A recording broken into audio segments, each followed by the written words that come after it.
Welcome to the Live Life Well podcast for busy women. As a busy mum myself, I totally get it. It can be really challenging to take time out to look after ourselves, and there's so much noise out there in the wellbeing space. So take this time out for you to get some really simple takeaways from me and my amazing guests on how to really take care of yourself, mind, body and soul. Because when women thrive, the world is a better place. Let's jump in. Well, hi and welcome back to the Live Life Well podcast for busy women. We've had a little break over the summer, but we're really excited to be back with a bang with a wonderful guest today who I'm going to introduce you to shortly, who is going to be talking about some really important issues that we face as women in our busy lives. So today with me, I have the lovely Amy Davies, who's an embodiment coach.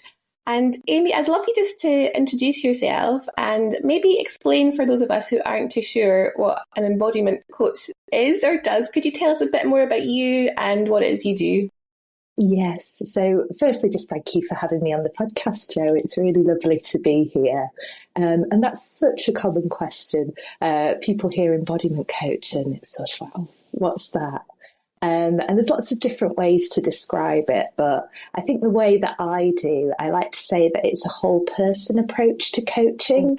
So it recognises that our bodies, our physical selves, are a real intrinsic part of ourselves, that we live our lives in and through our bodies. And as one of my teachers say, I really love this quote, he says that our body's not just a brain taxi, so it's part of who we are. And modern life often encourages so much to live head first, which can be helpful at times, but not so much when we disconnect from our bodies. It also takes away some of the power that we have to notice our patterns and how they're ingrained in our bodies. And then through the coaching process, it's a bit of a two-step process. We have the first step, which is awareness. So noticing how we are, noticing our states, noticing our patterns, maybe the ones that are helpful, the ones that aren't so much. And then we start to look at building new choices. And a big part of embodiment coaching is doing this through the body. So not just through thinking differently, but it might be through holding our body a little bit differently, from noticing how our body reinforces some of our patterns. And when we start digging into it, when we get curious, we can often see how there's such an imprint of all our patterns of who we are that's in our body. So in the way that we hold ourselves, in our posture, in the way that we breathe. And these things can be really subtle until we start digging into them. And then we're sort of like, oh, whoa, I feel quite different when I do this slightly differently. So yeah, that's it in a nutshell with embodiment coaching. I got into this work. I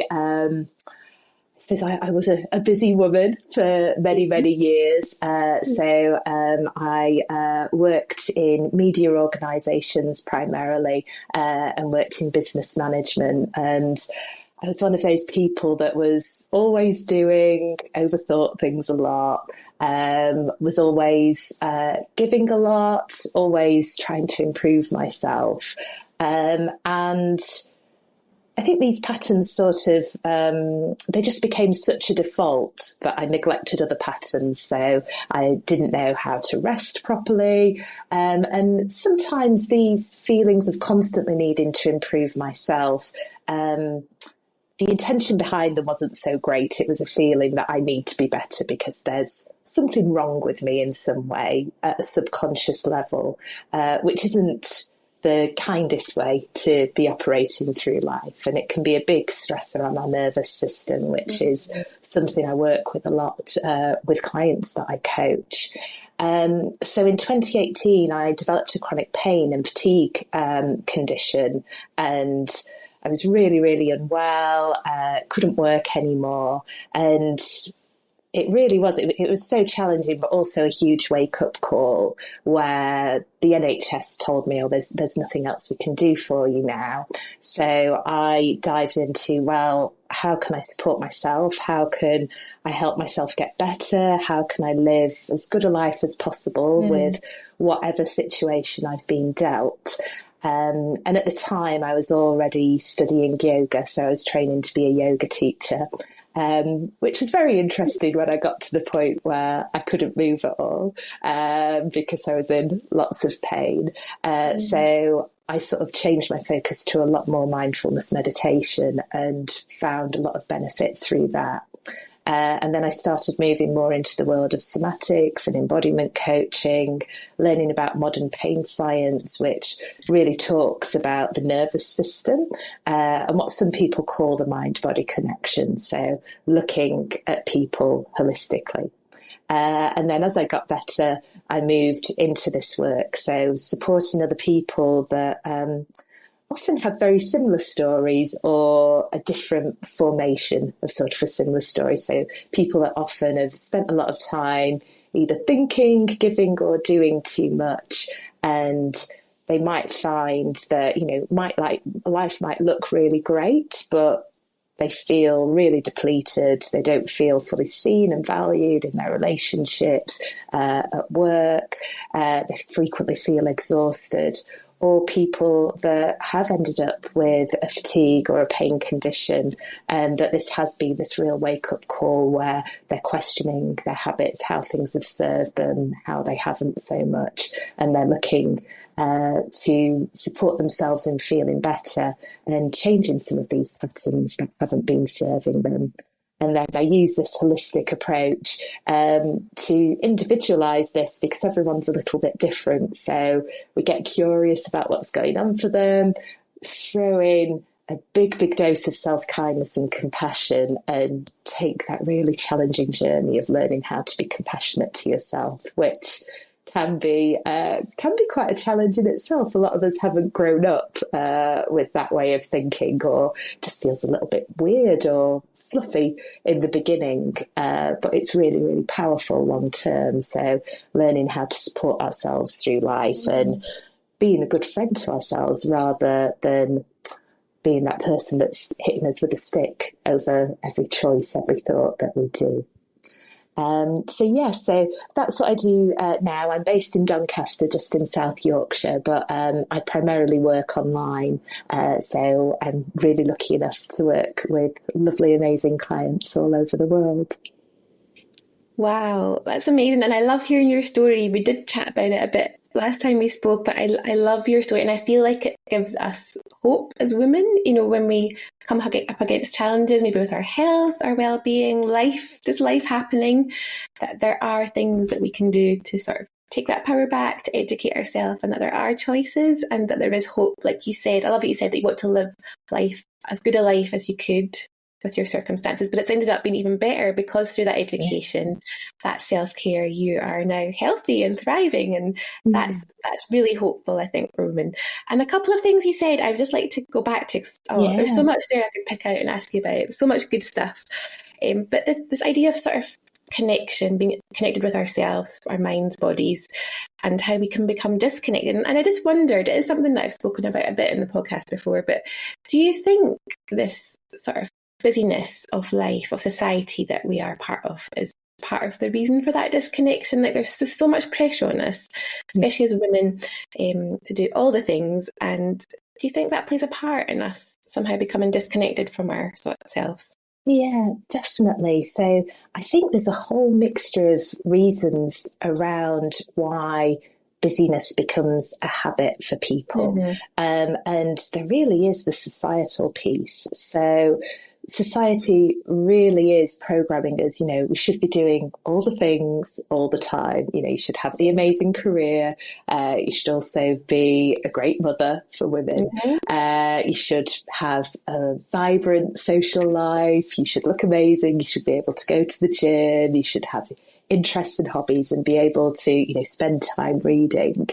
And, some of those things can be wonderful things, but just saying all that, I felt quite tired just saying all that. It's like, where are the hours? It's a lot. Where are the hours in the day? And it's also almost setting the bar that, well, actually, you're not good enough if you're not doing all that. You're not living life well. You're not making the most of the life that you've got. And that can create a feeling of panic in our bodies, that really drives into, there's a lot where it sort of drives into that core consideration about the human condition. Am I making the most of my time here? And then we've got society and culture, constantly drip feeding us these ideas that we need to be doing more, that we need to be all the things, and we need to be all the things to all the people, which is, quite frankly, a fruitless task. We're never going to be all the things to all the people. And also, it's dressing it up that it's about our well-being, about us and our success, but it's actually not really about that, because it's depleting so much from us. It's not personalised into saying, well, actually, what is it that you want from your life? And that can look so different for all of us. Where are you truly honouring your energy? And also, it denies a lot of what it is to be human. So even though technology and society has evolved so much from our ancestors, so think the cavemen, etc., our actual nervous system, our bodies haven't that much. So there's a real disconnect with our physiology, how we are fundamentally as human beings, and these pressures that the modern world either places on us, or again, it can be quite overt at times, or sometimes it can be where it's sort of subtle influence, but we're drip fed it that much that it feels like we need to do this. It feels quite all pervasive. And that's a really uncomfortable place to be, and it doesn't honour who we are, and it can take away so much of the joy of, what actually is it to be human? If we look at animals, if we look at our pets, I think I often say, if we look at all of the mammals, humans are the only ones that are preoccupied with doing so much all the time. Right. Yeah, that have so much expectations on them. And yes, there's differences, of course, but are we really that far removed, and have things really changed that much? How much of it is conditioning, and how much of it is what's truly helpful for us? And there's obviously a lot of bias as well in how these things are here. If we think about capitalism, a lot of these drives are to get us to buy certain things, to get us to fit in certain roles, to get us to keep working, doing various things. So I think it's always helpful just to almost lean back and be able to take a little bit of a look at it and get curious about it. And then to build that choice where it's like, actually, is this really serving me, or is it not? And also to not beat ourselves up that we are so influenced by it, because we have it 24/7. It's exhausting in itself. Absolutely, but it's good to stop and ask these questions sometimes. I think that's why the work you do is so important, because you're helping women and men to just stop and check in and think, what are the influences on me? What's really going on here? Even the things that can look like they're good are maybe not good for us. So it's really healthy just to stop and ask these questions that we're talking about. They're such good things to talk about. And some of the things you said just really struck a chord, because I'd just been listening to a YouTube video before we came on today about the patriarchy, and it was actually a faith-based podcast, but it was really refreshing, because even religious structures can have these issues, and patriarchy, capitalism, and how patriarchy is designed to make us feel like there's something wrong with us as women, because it keeps us at a certain level. And kind of what you're talking about, those questions you had, like, there's something wrong with me, but then flipping that to ask, I loved what you asked, like, how can I be a friend to myself? And I think That's such a great question to ask ourselves, to check in with ourselves, to be aware of what's going on around us, but also what pressure we're putting on ourselves. Like, do we have to be doing all the things, and where is that space? Where is that space to slow down and take care of ourselves? So I just love everything you were saying, and it's all amazing, and the work you do is just important stuff. So if living life well is not really being all the things to all the people, as we are realising, what does living life well mean to you then, Amy? Yeah, so I think really it's all about how you approach life. So there's often lots of common denominators for most people, things like nature, relationships, purpose, pleasure, authentic expression and play. But this can look different for individual people. So what's authentic for one person isn't for another. And I think building that attitude of curiosity and awareness for who you are and also where you are in life, so that you can bring yourself into alignment with how you want to live, what you need, and how you can navigate that through whatever life throws at you is so important. And these things will change at various seasons in life. Some things might not, but other things might change there. And I think just as we were talking about, self-compassion is a huge part of this. So if we think, we live with ourselves 24/7. So it's much better to live with someone that is a really good friend to us rather than someone, that's constantly beating us with a stick and second guessing every choice that we make, criticising everything that we do. And life is inevitably tough at points. So you don't want to be constantly dragging yourself over the coals around everything. And there's a lot of things, like I work with parts work, which is based on the internal family systems model, if anyone's heard about that. And it often is that we have all these different aspects of ourselves, and they do have, it's often a self-protective mechanism that's gone a little bit awry. And we can dive into where an inner critic might have come from. And again, it's sort of holding that with kindness as well. So it can become quite easy where we start beating ourselves up about beating ourselves up. Yes. Been there. Yeah. I'm like, hands up. So it's really being able to be curious and notice what's happening. And I think being prepared to come back to things again and again, even though, that might be painful and annoying at times, but that's all part of what it is to be human. We don't need to be perfect, and actually starting to lessen that pressure and to realise that life just is messy. It's like living with the flow of what life is, rather than trying to control life or make it be something that it's not. And that can be quite powerful. I think sometimes it can feel like, oh, does that make me quite powerless? But actually it's quite powerful. It's like, well, actually, how can I build these tools, this resilience within myself to navigate what life throws my way, and to move through that and still aim to get my needs met, still aim to live in alignment. And it's okay if we come off that stream from time to time, because again, that's human. There inevitably will be times of really big challenge. There'll also be times that are amazing. And I think it's building those tools to be able to navigate both of those things.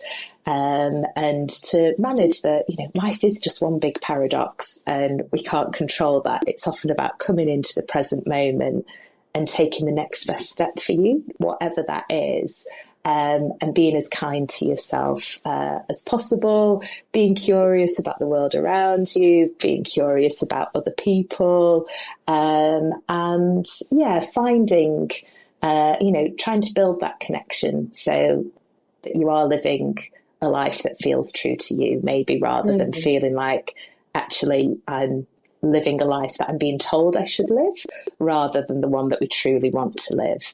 And just sort of jumping back to something we mentioned earlier as well, I think this is where embodiment is so important as well, because when we become cut off from our bodies, it's really hard to identify what it is we actually do want and don't want, and what we need and don't need.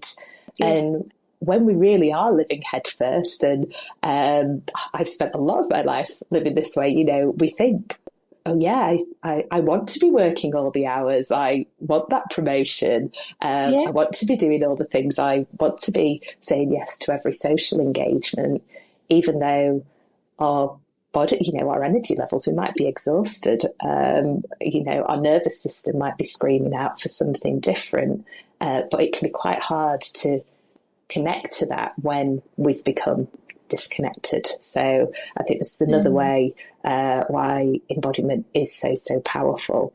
And again, to be kind to that, you know, that it is a sense of, well, actually, you know, we're for want of a better phrase, a bit up against it at points in society and culture. And it can be quite radical to come back and be like, actually, yeah, that might be great for some people, but it's not for me. And to be able to do that is, you know, there's a lot of challenges around that and a lot of reasons why, but being able to build those tools, I think, is so key for living well. Yeah, oh, so good. So much good stuff, Amy. And I love that idea of being radical, like radical in our self-compassion and our self-care. And by doing that, by being radical, we can set a really good example for others. We can do it for ourselves first and foremost. That's not selfish, but then to model to other women that it's okay to stop and slow down and take care of ourselves and ask these questions. And I love what you're saying, that there's some sort of basic well-being pillars, aren't they, that we all need to take care of ourselves. Like some of the things you said, I love, like nature and play and pleasure and purpose, all the P's. Yeah. But there's going to be different things we need in different seasons, depending on where we're at. It's not going to look the same for everyone. So just being curious, like I said, and asking what is it I need right now to help me feel well and thrive. And as we thrive, we empower others to thrive, don't we? So good. Definitely. And I think that's one thing I missed from that as well. I think having that support as well, like being able to say, actually, it's okay. I don't need to do everything by myself. And that can be really scary at points. I know for me, I always thought I needed to do everything by myself, and asking for help felt really challenging, and a lot came up for me around that. And I see that a lot in others as well. But taking our time to come to that realization that actually that's not a weakness, and we all need support. You know, community is again part of being human. And you know, and it's great for people that have gone on that journey, as we say, to say, yeah, it was really, really scary. It was radical and it was scary and it wasn't perfect, but it was amazing. And you can do that too. You know, we hear other people's stories, and we find that support, we resonate with people, and that helps other people on that path as well. Definitely. And especially as women growing up in the 90s and the 2000s and all, like the magazines, and you have to be independent, you've got to do it for yourself, which, you know, there can be some positives from that, but also we're not meant to do life by ourselves. It's really hard to make changes and, you know, change for the better without support and accountability, and just being around other positive women, you know, like where we become who we surround ourselves with. So finding your tribe and your community will cheer you on, and you can ask for help. It's so important, isn't it, just to do life with others. So thinking about all of this and thinking about all the pressures on us and all the things we need to do, we've spoken about talking today about just having some healthy boundaries and being able to say no, because oh my goodness, why is that so hard? Like, why as women especially do we find that so hard to say no? So let's talk about that. Like, why do we find it so hard as women to say no and feel okay about that? What is that all about? Yeah, so this is a huge topic, and I know we've spoken about this for something that I'm really passionate about. And I think first and foremost, it is digging into that question, you know, why is it so hard to say no? And I think firstly, coming back to what I've said, it's helpful to get curious about that and try not to beat yourselves up about it. So again, this is a pattern that I've had myself. And at first it can almost be like, oh, well, am I a doormat and I don't want to see this? And, that feels like an insult in itself, that, oh, I can't say no. And it feels like it's something that's powerless. Or we might have that feeling that, well, actually, this is who I am. I help other people. I'm really kind. I'm compassionate. I can support others. There's nothing wrong with not saying no. And with that, we're not recognizing that there's an energetic cost, like literally, hours in the day, how much energy it takes to do these things for people, or to do things that we simply don't want to do. So I'll give an example. If you think about two tasks, something that you'd love to do, something that you'd hate to do, it probably feels a lot more tiring to do the thing that you'd hate to do, even if it only takes the same amount of time. If someone said, okay, can you spend an hour doing something that you love or an hour doing something that you hate?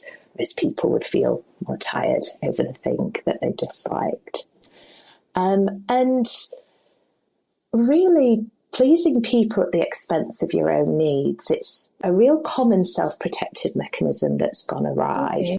So it offers a sense of safety through acceptance. And again, this comes back to that core teaching that human beings, we are pack animals. It's really rooted in our DNA. And historically, we would survive by being approved of by the pack, by having our place in that community. And we might not see that as being prevalent in today's society, but we've got generations and generations of that simply rooted in our DNA.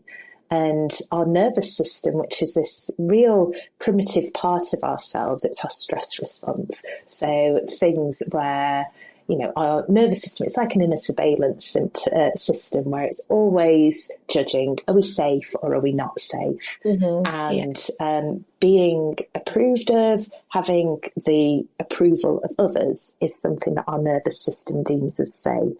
So having that acceptance of the tribe, of the community, historically, it would have meant that, we didn't have to build shelter by ourselves. We wouldn't have been left out in the woods. So we very much would be more likely to survive.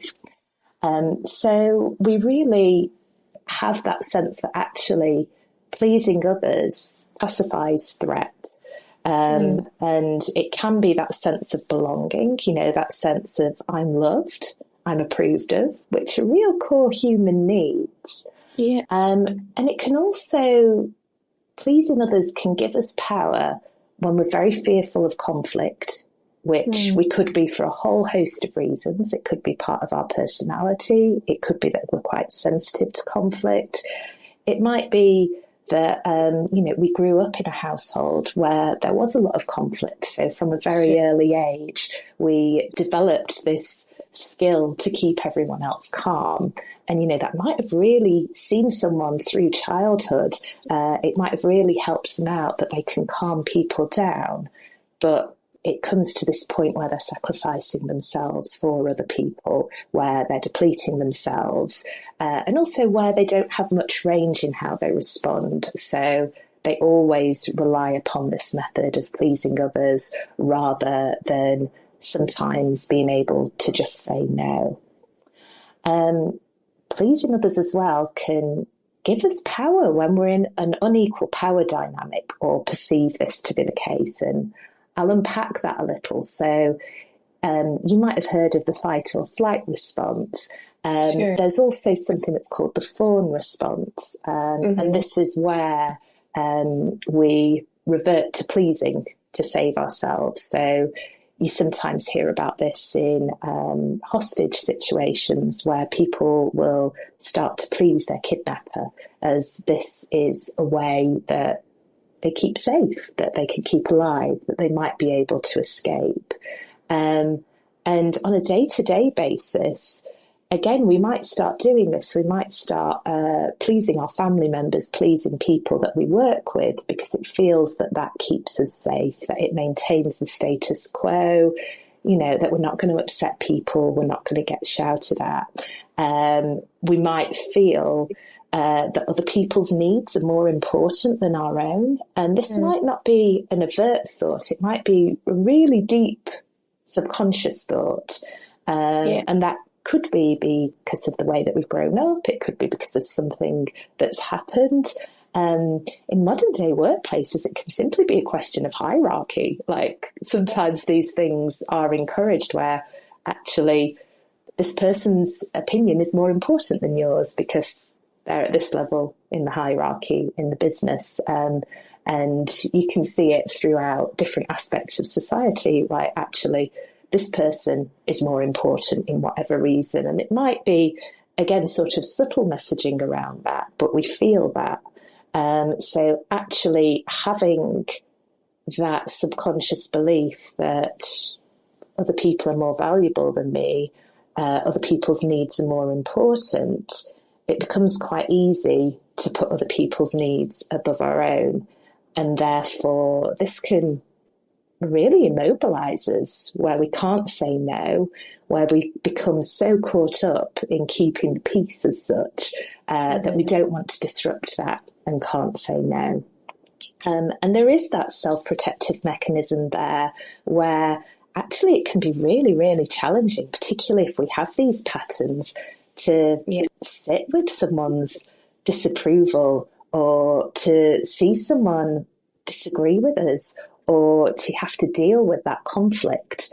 Or to feel that actually, I might not have the loudest voice in the room. Therefore, I feel powerless if that's the only way to get my point across. But I'm very, very good at pleasing people. I can influence people by becoming their friend, and then they'll take on board my opinion. There can be that sense of power through that means, and it's playing to that person's strength rather than, the strength that, again, can be really valued in business, right? It's like, actually it's the loudest voice or the most confident voice, the voices at the board table or the loudest voice at the board table, which, isn't everyone's natural skill set. So some people's skill set would be actually, I can influence people through pleasing them. But again, this can be quite exhausting. It can be manipulative on the level that, we're maybe not being quite open and honest about what it is that we want. We're really subtly trying to influence them. And we're doing this by, cozying up to them, letting them think it's their idea, rather than being able to say what we need and what we don't need. So there's a lot around it. And there's also social conditioning, as we've talked about before. There's so much at play for women, these, these binary roles that people put, the good girl or the rebel, and people not being allowed to be both, people being put into boxes that you're one or the other. Certain qualities being really frowned upon in women. So actually being confident and saying no, being heavily critiqued in women. Any sign of aggression, even if that's not something that, we would call particularly violent or unhelpful, can be much more frowned upon in women than it can in men. And things, again, being put so much in boxes. So you can't be kind and fierce. You've got to be one or the other. And that's not how we are as women. It's not how the world works. We need to have both. And if we look at, some of even if we look at archetypal qualities, if you look at, some of the archetypal qualities of the mother, you have the nurturer. But there's also the fierce mama bear who will, protect her cubs. And I think a lot of modern social conditioning and, a world of nuance in between all of those things. And also you don't need to be a mother to have all those different things in them. But being able to see that the world's not in absolutes, that we can hold different things. And as you mentioned as well, I do work a lot with men as well, and pleasing comes up. There's some similar ways and some different patterns as well about how it presents for men. And I think a lot of these narratives, a lot of this social conditioning it's not really serving anyone. It's not serving women. It's not serving men. Again, it's trying to put things neatly into boxes that simply don't fit into boxes, and it's cutting people off from what it is that they need. And what are these boxes? What are they even that we've made up? But so good. And you're right, there's so much involved there, and you've given me so much to think about, more reasons than I had even thought of, reasons that we might say yes to things more than we want to as women. But seeing how it can just be part of who we are as humans from a survival point of view, but also our upbringing. If we've been taught that our feelings or we're not as important as other people, then we're going to not know what we should say yes and no to, and we're going to put other people before us. But like I say, that's a cost, and I'm so passionate about supporting women to see how precious and important they are and what a role they have to play in the world.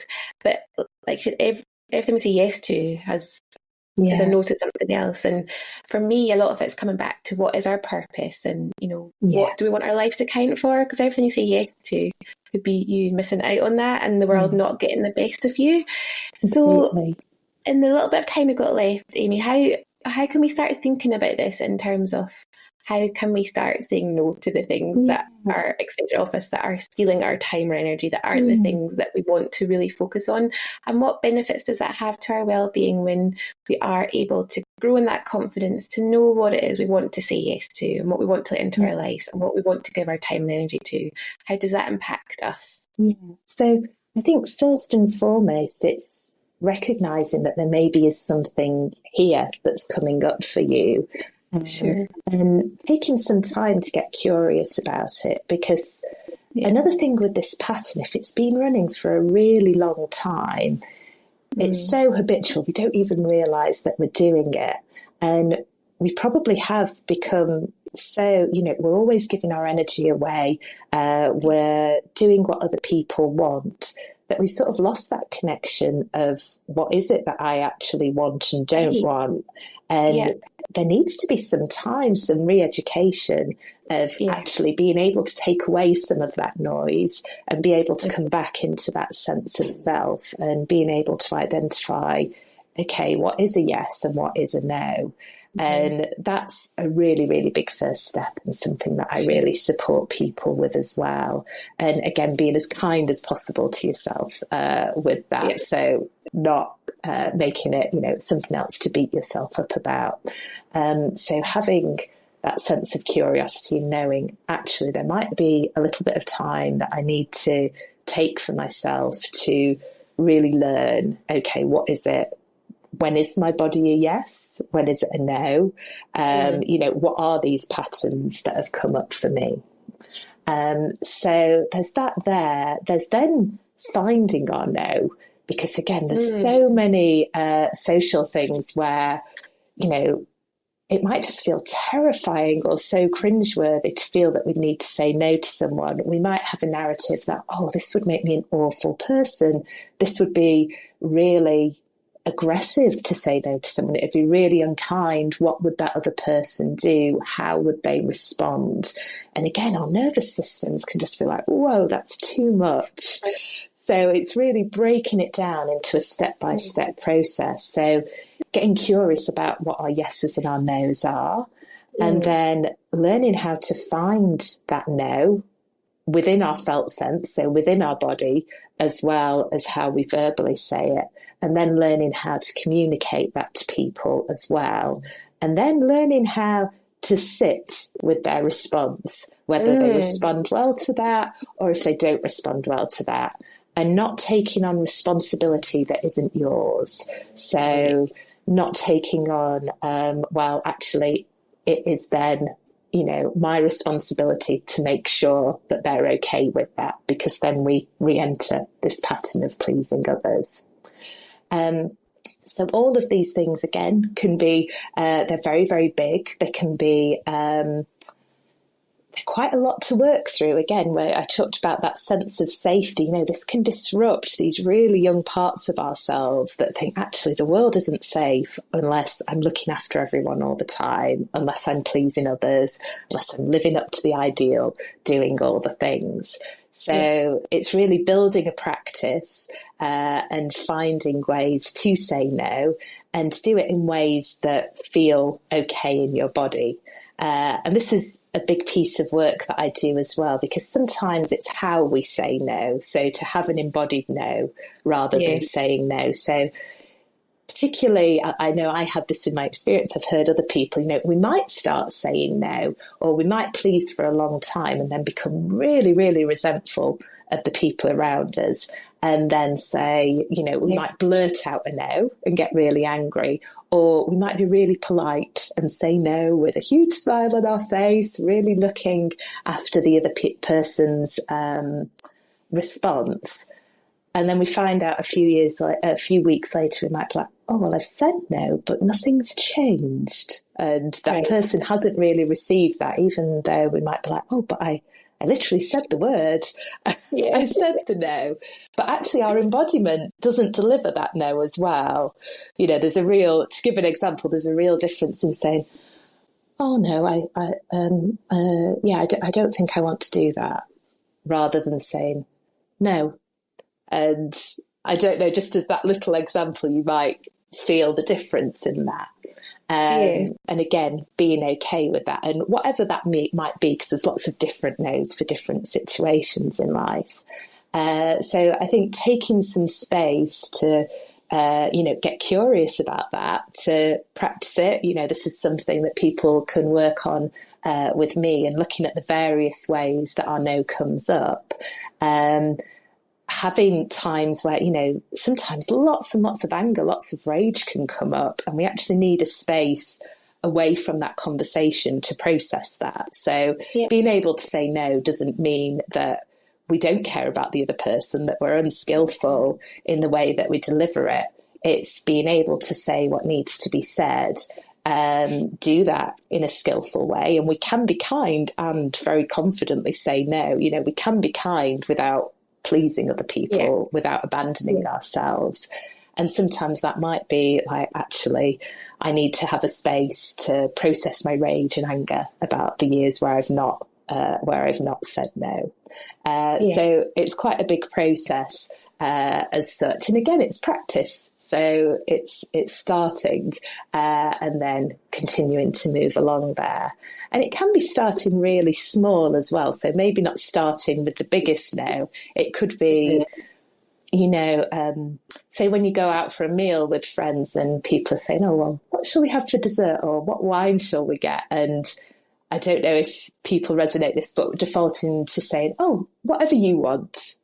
A lot of people do that. It could be saying, oh, well, I'd prefer to have the red wine, or I'd prefer to have the chocolate cake, and just expressing an opinion. And it doesn't need to be saying, we're having the chocolate cake, we're having the red wine. But it could be saying, actually, I'm expressing a preference and getting curious about what that is. And then sitting with that. So we're sort of building it up in very, very small ways. So we're developing our tolerance for saying no, or for expressing a preference or an opinion. And the benefits of learning to say no, sort of, first and foremost, it frees up so much energy. So there's the actual energy of doing things we just don't want to do. Maybe being at the third or fourth social event of the week where we're like, actually, it would have just been much better if I was at home with a book, or doing that extra work that we're not paid for at work. We're doing far more than our other colleagues and not getting anything from it. So actually, there's the physical energy that we're saving there. There's also the energy that it takes to suppress our needs, to suppress our true opinion. So if people want to get curious about a time, maybe when they said yes, when they really wanted to say no, there's often a lot of tension in the body. So it can be this real sense of, oh, I'm holding this in, or that sense of gritted teeth, I only say yes through gritted teeth when we really want to say no. And even thinking about that a little bit, if you sort of get a flavour for that in your body, it's a lot of tension, and that's very draining energetically. So our muscles are physically working to tense against that, to suppress, to keep things in, which is a very energetically draining pattern. And some of us might not realise, but we might have been doing this for years and years and years, even decades. And that's got a huge energetic toll. We can lose that sense of self over, well, actually, it can even get to the point where we're like, actually, I'm just not sure who I am anymore. I've always outsourced what I want and need to other people, so I don't really know who I am anymore. Sometimes people have this after breakups where they were sort of like, well, I always went along with what my partner wanted and I really loved them, and therefore I saw that as what I wanted. And then that relationship ends and they feel quite lost and they're not too sure what's going on. It can really help with that self-esteem piece. So building that self-worth where it's like, actually, I'm a fully rounded human being that deserves to have needs, that deserves to say yes or no. And that can be so liberating in itself. Again, it's creating that feeling, that we've got a real sense of kindness. We're being a good friend to ourselves rather than living with that inner critic 24/7. And it can also just open us up to so much more potential in life, where it's like, actually, this might not be the status quo. It might not be what people expect of me, but I've really decided I want to do this thing. It might be a job, it might be a hobby, it might be where we live, whatever it is. And that can be an amazing, beautiful thing. And we need to develop this connection to ourselves, which is really having that clear sense of self. So that sheer physical boundary of I am me and this is the other person. And this is often, and we do a lot of work in this in embodiment work, where it can get a little bit blended, where there's not that clear sense of self and the other. And therefore our needs start getting blended with the needs or the opinions of others. So we have that clear sense of, okay, this is what I need or don't need. We can then communicate that and we can sit with the discomfort of that. And that frees up so much, where we can start living these really meaningful, fulfilling lives that are shaped for us personally, wherever that might be at whatever season. Oh, so good. And it's almost that autonomy, isn't it, between what we feel and need, and that being our answer, and what we agree with, isn't it, with others. And I think it's so full of grace what you're saying, just being kind to ourselves, not starting from a place of I totally identify with what Amy's saying, I've been terrible, I've been saying yes to all these things, to be no to. It's like, so that you did that, we're doing that for a reason that felt like the best thing for you at the time, but maybe this is a good nudge to just take that step back and wonder about why we're saying what we're saying, and wonder about what it is we really need. And quite often it can be the best thing for you and others to say no, because you're not really serving others if your heart's not in it, are you? Maybe there's someone else who would love to do that thing that you're taking the place of. And it's having that sort of self-respect and for others, isn't it? And it's been a bit of a starting point to ask these questions, which is a great thing to do. I heard recently about no being like a full sentence, and I loved that rather than we had to explain everything, just being like, no, and that being okay. Like, it's being okay great, with that. isn't it? Yeah. It's a good one to remember. And something that's really helped me with this, I can definitely say yes to lots of things, because I'm excited to be part of them. There's lots of things I would like to do.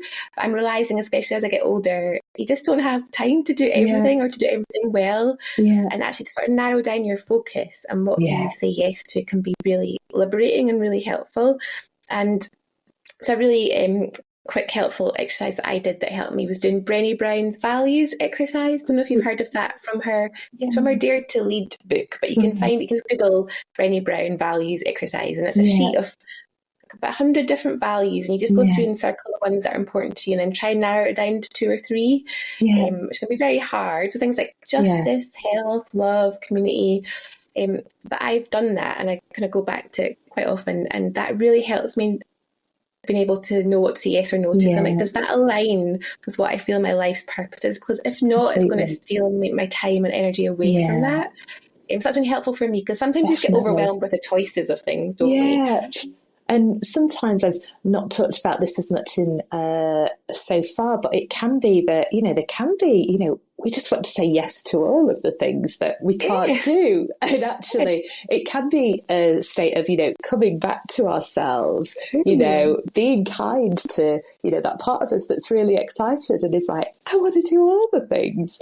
And, sitting with that part, being really kind to it and saying, well, that's wonderful. It's almost like being that really good parent to ourselves. But, you can't do all of these things. Let's get curious about, what do you want to do right now? What would be the most helpful right now? Or what have we got the time, the capacity, the money, capacity can be so many different things to do right now. What might we revisit at a different point in time? So, sometimes it's even saying no to parts of ourselves, but being able to do that with that sense of kindness and being able to balance that. Yeah, definitely. That's really good. And I really hope, and I'm sure what we've spoken about today is going to give people listening loads of food for thought and just some good tools to start asking these questions. Yeah. And maybe it's worth just spending a bit of time journaling and, getting out onto paper. What's this saying to you? We're going to take this nudge that you've had today. But if people feel a bit overwhelmed with it and think, I want to be more empowered, to know what it is that I want and need, and a bit of help with that, how can we keep this conversation? How can they get in touch with you, Amy, and find out more about maybe how you can support them on that journey? So you can find me, I'm quite active on Instagram. I'm Amy Davies embodiment on there, and I'm a Davis and IES. So I'm on Instagram there. You can also email me and I'll send that over to you, Jo, so that you can put that in the link in the podcast notes. I've recently started a YouTube channel as well, and people can work with me one-to-one. So book in an hour-long session. In September as well, I'll also be running an online group coaching course that completely does what it says on the tin. It's going to be called Saying No and Feeling Good About It. And perfect.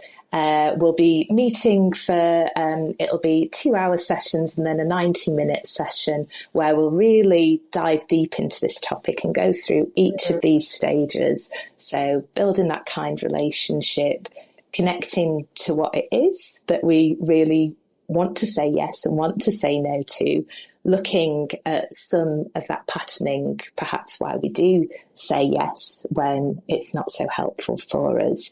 And then building those tools to feel okay about saying no. So not just being able to say no, but going away and feeling awful about it. Right. I don't know if you've ever had that experience, but sometimes we're like, oh, I've said no. I know I'm fully entitled to say no. It's the right answer, but coming away and being like, oh, I feel sick to my stomach, my hands are shaking, I'm sweating, I'm overthinking the other person's response. So we'll work with it at that deep level. So we'll look at how to communicate that no, how to find that no, how to express it, and also to soothe ourselves through that discomfort. And look at really kind yet confident and impactful ways to say no and to sit with the discomfort. So to find, okay, what is my responsibility and what's not my responsibility within how people react. To sometimes see as well, sometimes we're disempowering the other person because we're perceiving what their response will be, and that's not actually what their response will be. So doing all of that, working on the communication styles, and practicing it in a really friendly, supportive group as well. And I'll be guiding people through it. There'll be lots of times for people to talk about what's coming up for them, so we can really make it bespoke to people in the group, and practice that throughout. So that'll be up in my website, which is amydavies.co.uk. Again, I'll send you the link through. That'll be up shortly, and I'll be running in September, going into October. So if anyone's interested, I'd absolutely love to support them there as well. Oh, that sounds like that'd be the perfect follow-up from our conversation. So digging into this stuff more in your course sounds Yeah. amazing and just really empowering and helpful. Oh, that's been so good. And I hope you can all hear, I'm sure you can just hear how kind and wise and gentle and wonderful Amy is. So definitely, I definitely recommend following her Instagram. She shares lots of great nuggets on there to take away, but also definitely check out the work that she does. It's amazing. So I will definitely pop that link in the notes for the podcast, and you can check out all the amazing work that Amy does. But Amy, just for fun, to end on a fun note, we love food in the Live Life Well community. We talk about it a lot. It's a big topic here. So tell us, what would you choose to have for your last meal on Earth? Yes, I did put quite a bit of thought into this. And at the moment, I'm really into a red Thai curry at the moment. So yes, I'm loving red Thai curry. So I think that would be there. My go-to dessert is a really good gluten-free brownie, which is exceptional. So yes, I think that's what I'm going for at the moment. Delicious. Thai curry is amazing, and gluten brownies are one of those desserts that you can make gluten-free and they still taste good, so it's always a good choice, isn't it? Yeah, I think because it's so true, some things don't tend to work. Well, I think it's got a lot better gluten-free food, but some don't taste as good, whereas I found the brownies, they actually taste better when you make them gluten-free, which is amazing. Yeah, my hubby's gluten-free and we eat a lot of gluten-free in this house, so brownies are a big favourite, so it's a good choice. Yeah. Well, it's been so good to chat today, Amy. Like, we could have just kept talking for hours, but I think you've given us so much good stuff there to go away and think about. And just like you said, be curious, be kind, and think about what you want to give your energy and time to, because what you have to give is really special and needed. So yeah, it's a great message. So thank you so much, Amy. Oh, thanks so much for having me, Jo. It's been great to chat. Such a pleasure. Thank you. Thank you.